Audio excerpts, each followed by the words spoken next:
खुदावन जितना वचन आज हम सुने 100 गुना फलों को लेके आए। अंधकार की शक्तियां इन वचनों को चुरा ना सके। प्रभु यीशु मसीह के सामर्थी नाम में हम मानते हैं। अपने हाथों को उठाएंगे और खुदा से कहेंगे,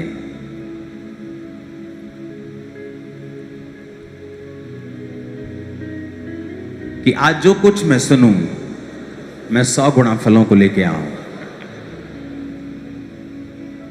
थोड़ा सा कम कर दो रश। अपने हाथों को हिलाओ, कहो फिर से, आज जो कुछ मैं सुनूंगा मैं आगे सुनाऊंगा, फलों को लेके आऊंगा। फिर से कहो, ऊंची आवाज में प्रार्थना करो।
प्रभु यीशु मसीह के सामर्थी नाम में हम मांगते हैं।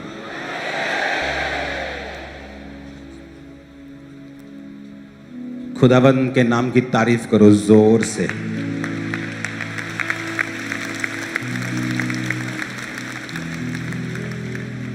दूसरा राजाओं 8 उसकी 1 से 6 आयत को हम पढ़ेंगे। अपने पड़ोसी को बोलो, ध्यान से सुन। फिर से कहो, ध्यान से सुन, क्योंकि ये वचन ही है जो तुझे आजाद करेगा। आमीन। लिखा, जिस स्त्री के बेटे को अलीशा ने जिलाया था, उसने उससे कहा था कि अपने घराने समेत यहां से जाकर जहां कहीं तू रह सके वहीं रहे, क्योंकि यहोवा की इच्छा यह है कि अकाल पड़े और वह इस देश में 7 वर्ष तक बना रहेगा। परमेश्वर के भक्त के इस वचन के अनुसार वह स्त्री अपने घराने समेत पलिश्तियों के देश में जाकर 7 वर्ष तक रही। 7 वर्ष के बीतने पर वह पलिश्तियों के देश से लौट आई और अपने घर और भूमि के लिए दुहाई देने को राजा के पास गई। राजा उस समय परमेश्वर के भक्त गेहजी से बातें कर रहा था। परमेश्वर के भक्त के सेवक गेहजी से बातें कर रहा था और उसने कहा, जो बड़े बड़े काम अलीशा ने किए हैं उनका वर्णन मुझसे कर। जब वह राजा से वो वर्णन कर रहा था कि अलीशा ने एक मुर्दे को जिलाया, तब वह स्त्री के बेटे को जिसने उसे जिलाया था वहीं आकर अपने घर और भूमि के लिए दुहाई देने लगी। गेहजी ने कहा, हे प्रभु, हे राजा, ये वही स्त्री है और यही वो उसका बेटा है जिसे अलीशा ने जिलाया था। तब राजा ने स्त्री से पूछा, जब राजा ने स्त्री से पूछा तब उसने सब कह दिया। तब राजा ने एक हाकिम को यह कहकर उसके साथ कर दिया कि जो कुछ इसका था, वरन जब से इसने देश को छोड़ दिया तब से इसके खेत की जितनी आमदनी अब तक हुई है सब इसे फेर दे। मैं 1 2 3 बोलूंगा, आप उसे फिर पढ़ेंगे 1 से लेके 6 आयत तक। 1 2 3 सब पढ़ेंगे। जिस स्त्री के बेटे को अलीशा ने जिलाया था, उससे उसने कहा था कि अपने घराने समेत यहां से जाकर कहीं तू रह सके वहां रहे, क्योंकि यहोवा की इच्छा है कि अकाल पड़े और वह इस देश में 7 वर्ष तक बना रहेगा।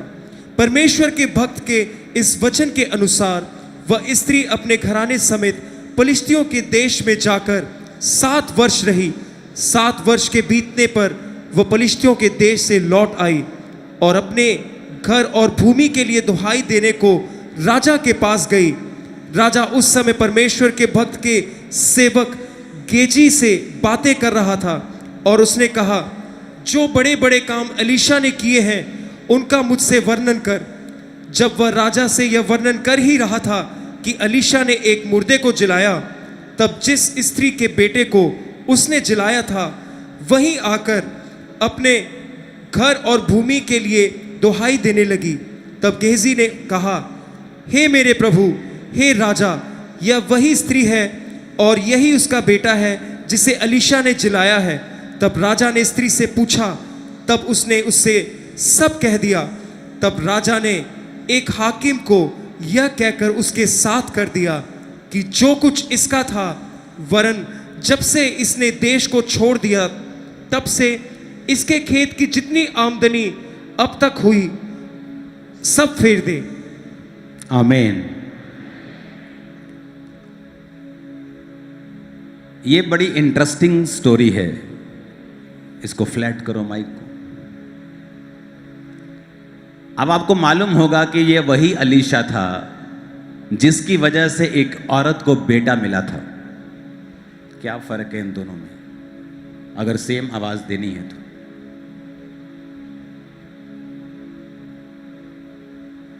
ऊंची आवाज में बोलो हालेलुया। फ्लैट करो इसे। ये वही लेडी थी जिसके जीवन में परमेश्वर ने बेटा दिया था एलीशा की भविष्यवाणी के द्वारा, और फिर उसको जिलाया भी, जीवित भी किया। और अब वो कह रहा है कि इस देश को छोड़ के चली जा। इमेजिन करो, अभी सब कुछ सही चल रहा है, अभी चावल का सीजन आने वाला है, चावल लगा हुआ है, सब कुछ बल्ले बल्ले चल रहा है, सारा कुछ सिस्टम A1 है। और सडनली परमेश्वर का एक दास आके कहता है कि यहां छोड़ दे, इसको छोड़ दे, इस देश को छोड़ के पलिश्तियों के देश में चली जा और वहां पर रह, क्योंकि 7 वर्ष यहां अकाल पड़ने वाला है। अब वो ये बात वो जानती थी कि जो कुछ परमेश्वर का दास कह रहा है वो सही है।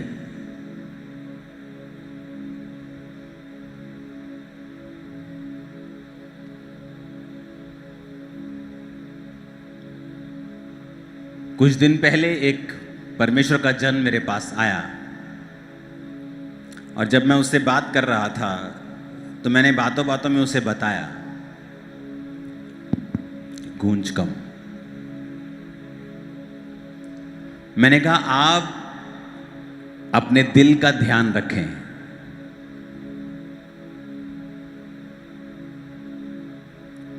और उसके लिए प्रार्थना करें और वही खाएं।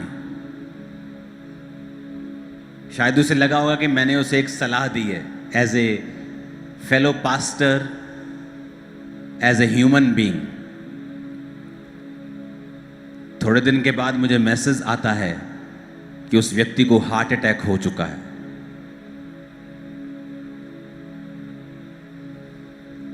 एक और व्यक्ति मेरे पास आता है, मैं उसका नाम नहीं लूंगा, आप समझ लो कि अभी हमने उसे भी देखा होगा थोड़ी देर पहले टीम में, किसी ग्रुप में, किसी व्यक्ति को। मैंने उसे बुलाया और कहा जा और अपना हार्ट के टेस्ट करवा के आ। कहता मैं बिल्कुल ठीक हूं, मैं फिट फाइन हूं। मैंने कहा जा और करवा। और जब उसने करवाए तो उसके हार्ट के सारे कोलेस्ट्रॉल हाईएस्ट लेवल पे जा चुके थे। और मैंने उसे प्रार्थना करनी समझाई, किस तरह करनी है, क्या करना है, और वो नॉर्मल की कैटेगरी में है और आ जाएंगे। एक वर्ड आपकी लाइफ को चेंज कर सकता है। यहां पर वो क्या कह रहा है कि आने वाले जो साल है ना, मेरी बहन, मेरी बेटी, वो बहुत मुश्किल हैं। तो इससे अच्छा यह है कि तू यहां से चली जाए, क्योंकि 7 वर्ष यहां अकाल पड़ने वाला है, तो तेरे को बड़ी दिक्कत होने वाली है यहां पे। अब वो मना नहीं कर सकती, उसे पता है कि ये मैन ऑफ गॉड जो है, ये ओरिजिनल मैन ऑफ गॉड है, ये जेन्युइन मैन ऑफ गॉड है। ये पैसे का लालची नहीं है, ये फेम का लालची नहीं है। मैंने इसे परखा है, मैंने इसके वर्ड्स को पूरा होते हुए देखा है। और वचन कहता है वो उस देश को छोड़ के पलिश्तियों के देश में चली गई। तो जब वो आई तो उसे मालूम था कि उसकी जो भूमि है उसकी अपनी नहीं रही, लोगों ने उस पर कब्जा कर लिया। अब वो भूमि को छुड़ाने के लिए राजा के पास जाती है दुहाई देने के लिए, और सडनली वहां पे कौन मिलता है? उसी अलीशा का सेवक गेहजी।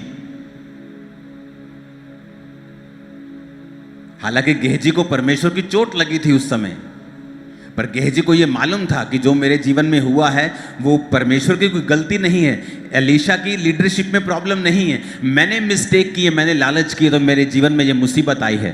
पर फिर भी वो बाइबल कहती है राजा को एलीशा के सारे आश्चर्य कर्म बता रहा था, और वो राजा को कह रहा था, राजा एक बार ना हम यहाँ से गुजर रहे थे, एक औरत थी बड़ी धर्मी, वो हमें अपने घर में रुका लेती थी, तो एलीशा ने उसके ऊपर प्रोफेसी की थी और परमेश्वर ने उसे बुढ़ापे में बेटा दिया, पर एक दिन वो बेटा मर गया। गेहजी बातें करने में नंबर 1 था,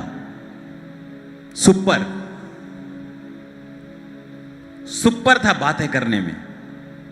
इसलिए एलीशा ने जब उस बेटे को जिंदा करने के लिए गेहजी को भेजा था तो उसने कहा था रास्ते में प्लीज किसी के साथ हेलो हाय मत करना और मेरी छड़ी लेके उस लड़के पे लगा देना। पर वो इतना इंटरेक्शन करने में, बात करने में इतना बातूनी था ना वो, कि रास्ते में जाते जाते भी उसको हाय हेलो करना था। उसको मालूम था एलीशा की छड़ी मेरे पास है, थोड़ी टोर बनाने वास्ते उसने हेलो हाय कैसे हो तुम, हाँ हाँ मेरे पास एलीशा की छड़ी, मैं जरा स्पेशल असाइनमेंट थे, कुछ स्पेशल फील करने के चक्कर में परमेश्वर ने उसके द्वारा काम नहीं किया। अब वो राजा के पास है, एक्सप्लेन करना बड़ा अच्छा आता है उसको, और कह रहा है कि एक दिन वही लेडी का बेटा जब मर गया एलीशा ने उस बेटे को जिंदा कर दिया। ये वही लेडी है, वही औरत है राजा। और राजा ने उससे पूछा जो गेहजी कह रहा है क्या वो सच है? उसने कहा हाँ ये सच है, ये मेरा बेटा परमेश्वर की भविष्यवाणी से हुआ था, और जब ये मर गया था तो एलीशा ने उस बेटे को दोबारा जिंदा भी कर दिया था। राजा ने कहा इधर आओ, किस लिए आई हो? राजा मेरी भूमि है, मैं अपनी भूमि के लिए दुहाई देने के लिए आई हूं। अपने कर्मचारी को बोला इसकी जमीन वापस करो, और 7 साल जितनी कमाई उस जमीन से होनी थी अपनी जेब से इसे वापस करो। Imagine single word of God, एक सिंगल वर्ड ऑफ गॉड ने उसकी सारी मेहनत जो व्यर्थ उसने करनी थी खत्म कर दिया। आज आप दुनिया में देखो क्या हो रहा है, एक घर चलाने के लिए आदमी मर रहा है, वो खून बेचने की नौबत आ चुकी है।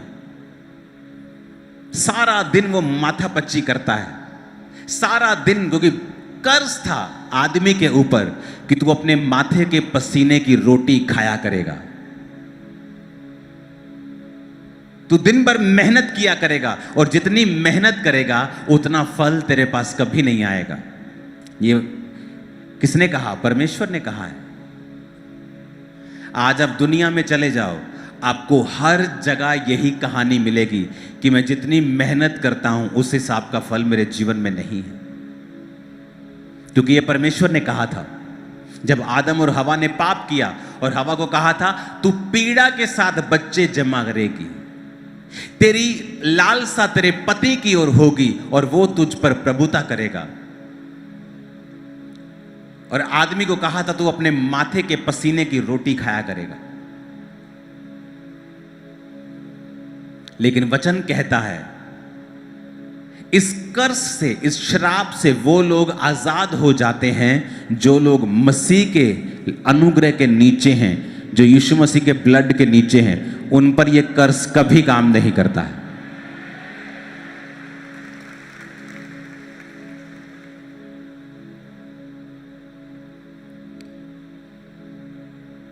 जब मैं 26 साल का था तो ये चर्च पंजाब की सबसे बड़ी चर्च थी। आज मैं 40 साल का हूं। तो जब मैं 26 साल का था, दिखता मैं 22 का ही था। जब कोई करीब से देता 22 साल के लगता था, 20 साल का, 26 में भी 19 साल के लगता था। तो जब पास्टर्स मुझसे मिलते थे बड़े वरी हो जाते थे वो, oh you are so young, how you will handle this, you are so young, क्योंकि उन्हें लगता था कि ये बड़ी चर्च के लिए हमें बहुत मेहनत करनी पड़ेगी, इतनी मेहनत करनी पड़ेगी कि रोटी खाने का टाइम नहीं होगा, जबकि ये ट्रू नहीं है। जब आप जीसस से मिलते हैं, वो कहता है तू मेहनत करेगा पर तेरा फल उस मेहनत से कहीं ज्यादा होगा।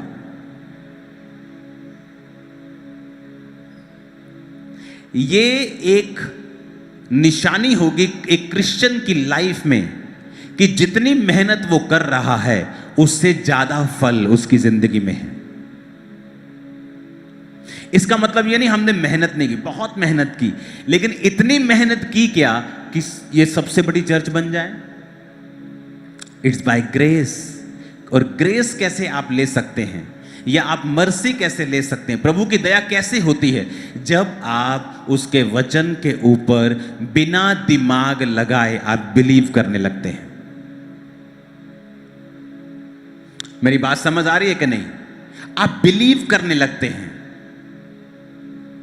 उस औरत बोल सकती थी कि Alisha what are you saying, अभी देखो बादल आ रहे हैं, बारिश हो रही है, मेरा धान लगाया देखो कैसे बढ़ रहा है जबरदस्त, 15 दिन पहले ही इतना बड़ा हो गया ये, मैं वेट करूंगी।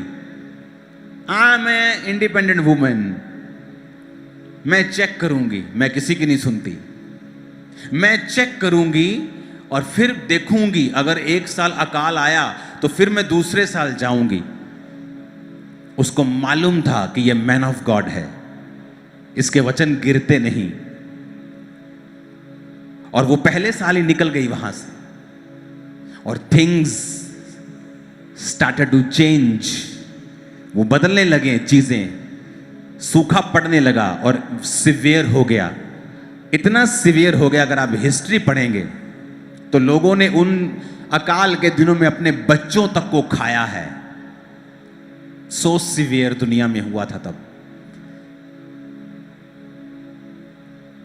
लेकिन उस औरत को जो परमेश्वर के दास के साथ कनेक्टेड थी, एक जीवित चर्च के साथ जुड़ी हुई थी, और जानती थी कि जो वचन प्रचार हो रहा है, अगर मैं इसे मान लूंगी तो वैसी मेहनत, वैसी माथापच्ची, वैसे माथे के पसीने की रोटी मुझे नहीं खानी पड़ेगी।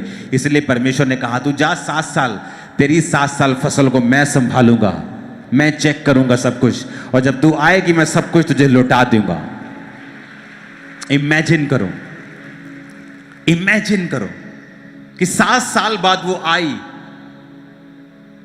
अगर 2000 सन में गई और 2007 में आई तो 2000 सन के अप्रैल में जो फसल होनी थी वो भी मिली, जो अक्टूबर में होनी थी वो भी मिली, फिर जो आलू लगने थे जनवरी में वो भी मिल गए, जौ भी मिल गई, कनक भी मिल गई, चावल भी मिल गए, सब कुछ, सारा पैसा एकदम से मिल गया, क्योंकि उसने परमेश्वर के वचन को फॉलो किया था।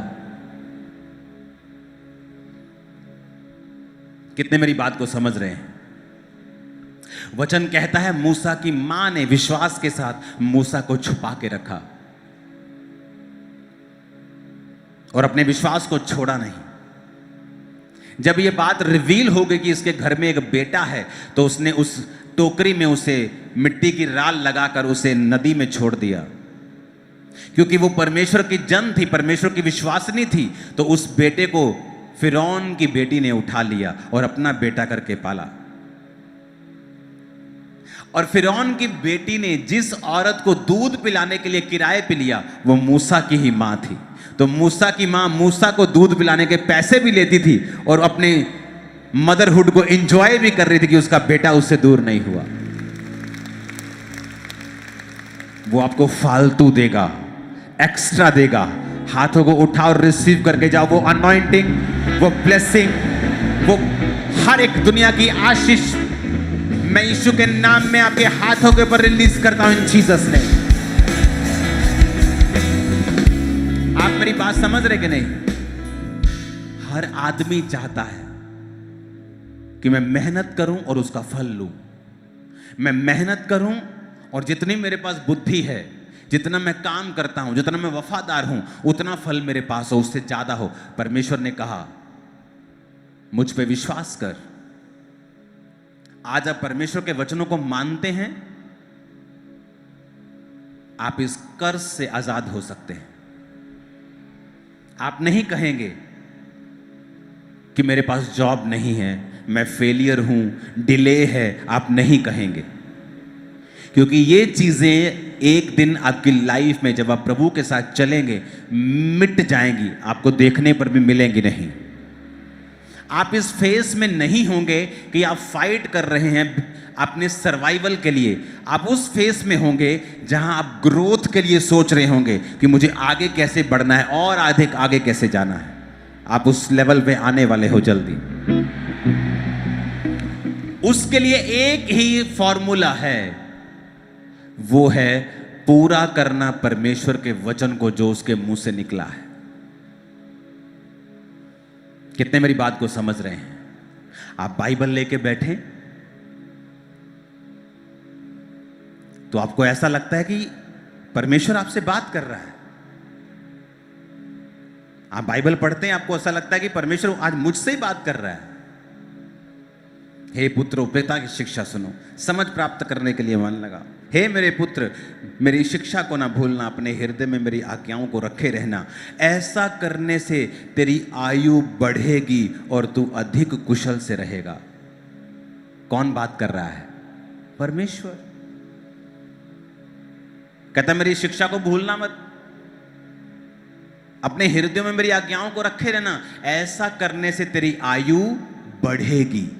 इसका मतलब आप ऊपर से आयु लिखवा के नहीं लाते हैं।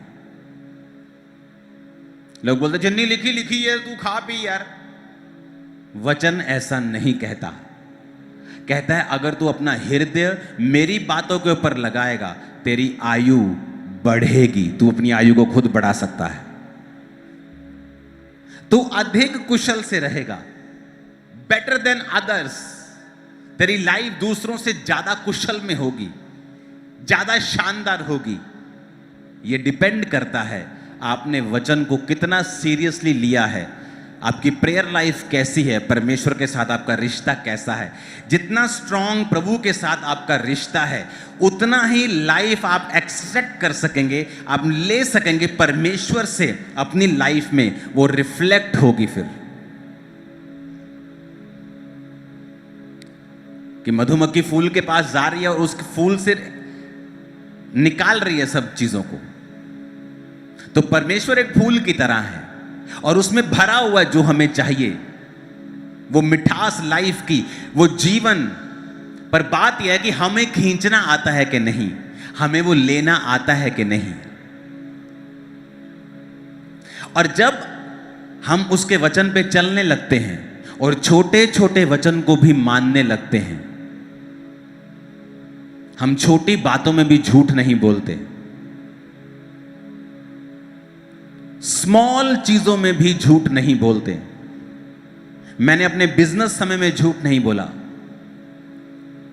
जिन लोगों को लगता है कि बिजनेस करने तो इंडिया में करना तो झूठ के बिना तो हो ही नहीं सकता है, चोरी किए बिना तो मैं जॉब कर ही नहीं सकता हूं, गलत काम किए बिना तो मेरी चीज चलेगी नहीं, ऐसा नहीं है।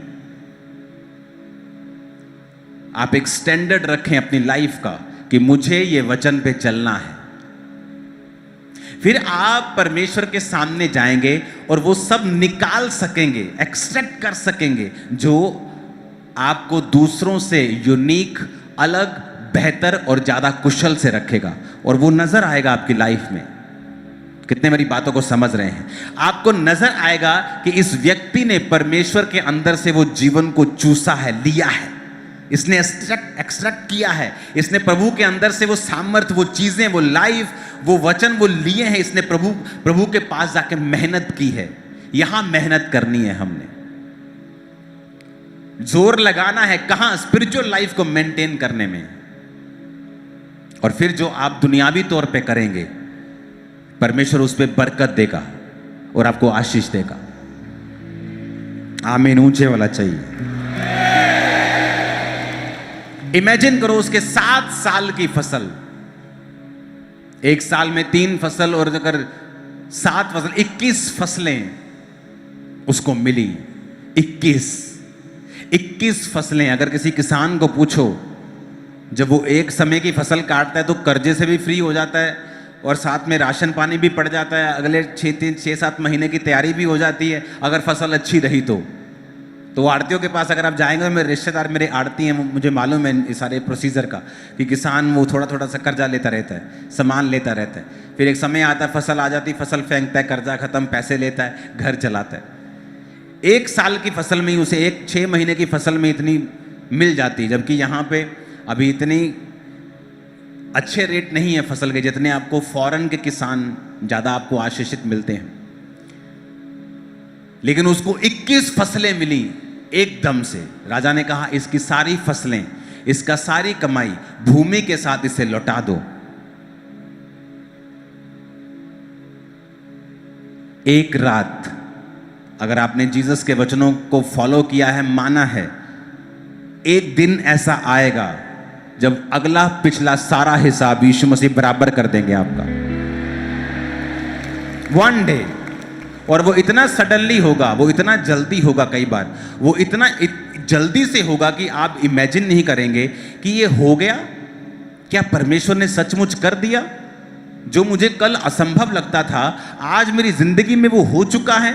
आप यकीन नहीं करेंगे, आपको उस गवाही को पचाने में, खुद की गवाही को कुछ समय लगेगा कि परमेश्वर ने जो आपकी लाइफ में किया है। मैंने क्रिश्चियंस देखे हैं वचन को पूरा सीरियसली ना लेकर स्ट्रगल करते हैं, बपतिस्मा नहीं लेते।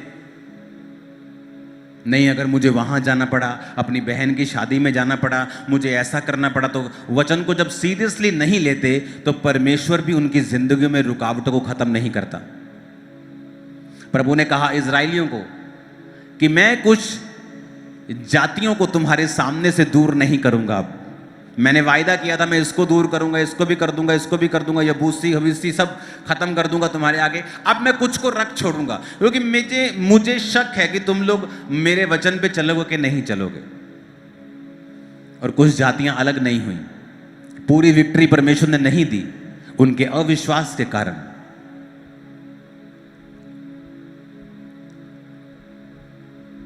ये परमेश्वर पे निर्भर नहीं करता है कि आप लोग कितना लेंगे, आप पे निर्भर करता है। परमेश्वर तो फूल के समान खड़ा है और आप एक मधुमक्खी के समान तो उड़ रहे हैं, लेकिन आप कितना जूस लेना चाहते हैं, कितना एक्सट्रैक्ट करना चाहते हैं, आप उससे कितना मटेरियल चूसना चाहते हैं, ये आपके ऊपर है।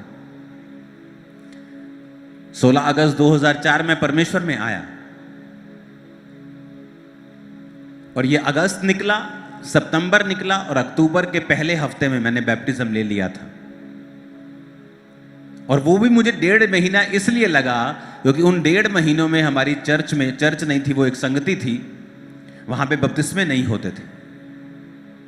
तो पास्टर किसी दूर जगह से आके, इधर गांव है साथ में चित्तेवानी, वहां से बपतिस्मा होता था। तो मैंने वहां जाकर बपतिस्मा लिया। वो पास्टर आज भी मेरे घर आते हैं, मेरा अच्छा रिलेशन है उनके साथ। वहां मैंने बैप्टिज्म लिया क्योंकि मुझे जब बैप्टिज्म के बारे में मालूम हुआ तो मुझे जल्दी हुई कि मुझे जल्दी चाहिए। कहते जल्दी नहीं, अगले 2-3 हफ्तों में होने वाला है, जब लोग इकट्ठे हो जाएंगे तो आपको मिलेगा। और आप जानते हैं हर थर्सडे संडे बपतिस्मे शुरू हो चुके हैं, हर थर्सडे संडे। और लोग सोचते हैं यहाँ पे मुझे लेना है कि नहीं लेना है। किस चीज का इंतजार हम कर रहे हैं? क्या हमें इस चीज का इंतजार है कि हम पाप करेंगे, कि हमें पाप करना है, परमेश्वर के अलावा और भी परमेश्वर हैं हमारे? तो इसका मतलब हमारी जो थिंकिंग है, सोच है, जो मेंटालिटी है, वो अभी रॉन्ग है, वो अविश्वासी है। और जब परमेश्वर आपकी ऐसी सोच देखता है, बहुत से काम वो नहीं करता। चाहे आपकी लाइफ में गवाही बनाकर उसने आपको दे दी है, पर अभी वो आपसे खुश नहीं है।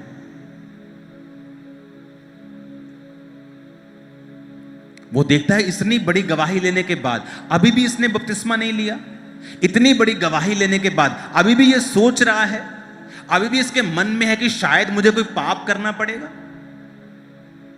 तो ये एक सोच प्योर शैतान की है। और जो ये सोचते हैं मुझे जब आवाज आएगी, आपको परमेश्वर 100 साल भी आवाज नहीं लगाएगा, क्योंकि वचन में जो आवाज वो दे चुका है, जाओ और सब जातियों को चेला बनाओ, उन्हें बाप, बेटा और पवित्र आत्मा के नाम में बपतिस्मा दो, ये बोल चुका है। वो ऊपर से आवाज नहीं आएगी, नहीं आएगी ऊपर से आवाज। चलो जो बुलावा आएगा ले लांगे, कोई बुलावा नहीं आएगा। बुलावा आ चुका है, जीसस ने कह दिया है, जो बपतिस्मा लेगा, विश्वास करेगा, उसी का उद्धार होगा। कह चुका है वो। इसलिए उसने बाइबल लिखी कि सिरदर्दी खत्म हो जाए। नहीं तो अगर वचन ना लिखा होता तो हर रोज बंदा प्रभु से पूछता जाके। तो इमेजिन करो कि 400-500 करोड़ आदमी परमेश्वर से हर वक्त कुछ ना कुछ पूछ रहा है। तो उसने टेंशन खत्म कर दी, लिखा हुआ वचन दे दिया, ये मेरी इच्छा है, मैं चाहता हूं तू बपतिस्मा ले, मैं चाहता हूं तू तौबा करे, मैं चाहता हूं तू प्रार्थना करे, मैं चाहता हूं तू व्यभिचार से दूर रहे, मैं चाहता, सब लिखा हुआ है। अगर लिखा हुआ समझ नहीं आ रहा, पढ़ना ही नहीं है, तो फिर इसमें परमेश्वर की गलती नहीं है। फिर वही देश का हिसाब है कि नीचे तो तेल पड़ा है खरबों रुपए का, और ऊपर गरीबी कि चाय भी बनानी है तो सोचना पड़ रहा है। फिर ये हाल हो जाएगा। और एक व्यक्ति चर्च में गवाही दे रहा होगा और हम बैठकर उसे देख के सोच रहे होंगे कि मेरा नंबर कब आएगा, और परमेश्वर कहेगा तेरा नंबर तेरे हाथ में ही है, जब तू चाहेगा तभी आएगा। आप वेट करेंगे, प्रभु मुझे बेबी कब देगा? जब आप अंगीकार करना शुरू करेंगे। जब आप अंगीकार करेंगे, रोज अंगीकार करेंगे, फाइट करेंगे उस आत्मा के साथ, प्रभु के साथ वफादार रहेंगे, वो आपको देगा। अब सब चीजें परमेश्वर के हाथ में नहीं हैं। उसने क्रूस पर आखिरी सांस लेने से पहले कहा इट इज फिनिश्ड, सब पूरा हुआ।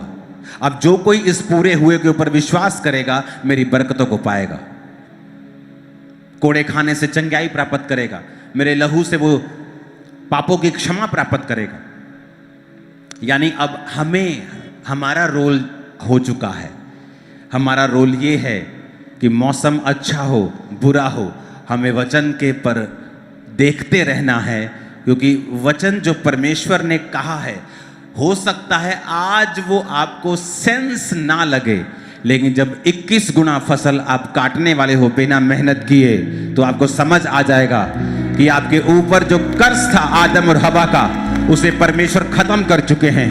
सारे कर्ज जो आपकी लाइफ के ऊपर हैं, आज यीशु मसीह नासरी के नाम से खत्म हो जाएं और एक नई जिंदगी आपकी शुरू हो। आमीन। ऊंचा ये आशीष हमारी है। हालेलुया।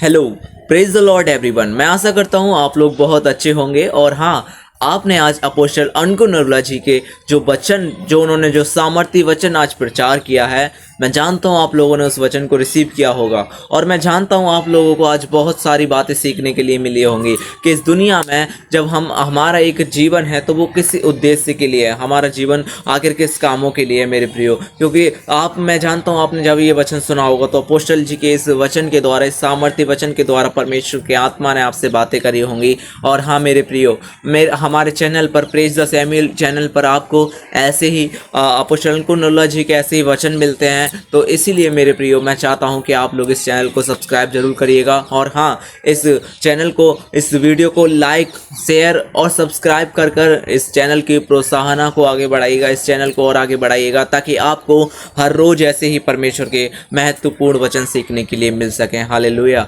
मेरे प्रियो। क्योंकि जब आप परमेश्वर के राज्य में कुछ करते हो, जब आप इस वीडियो को लाइक करोगे, इसका मतलब है ये वचन किसी और के पास ट्रांसफर करेगा। कौन? यूट्यूब इसे ट्रांसफर करेगा, क्योंकि यूट्यूब देखेगा अरे भाई इस वचन पर, इस वीडियो पर लाइक आ रहे हैं, इसका मतलब है ये वीडियो अच्छा है और परमेश्वर का वचन ऐसे बढ़ेगा मेरे प्रिय। जब आप लाइक करोगे, सब्सक्राइब करोगे, तो यूट्यूब देखेगा इसकी वीडियो की रीच अच्छी है, इसलिए वो इसे और बढ़ाएगा, यानी कि वचन और लोगों तक फैलेगा। तो आप भी इस तरह से परमेश्वर का प्रचार कर रहे हो। हालेलुया। तो आइए मैं आपके लिए एक प्रार्थना करता हूँ, उसके बाद में हम लोग इस वीडियो को ख़त्म करते हैं। सर्वशक्तिमान परमेश्वर प्रभु यीशु मसीह, मैं इस भाई को, इस बहन को तेरे हाथों में लेकर आता हूँ खुदाबंद।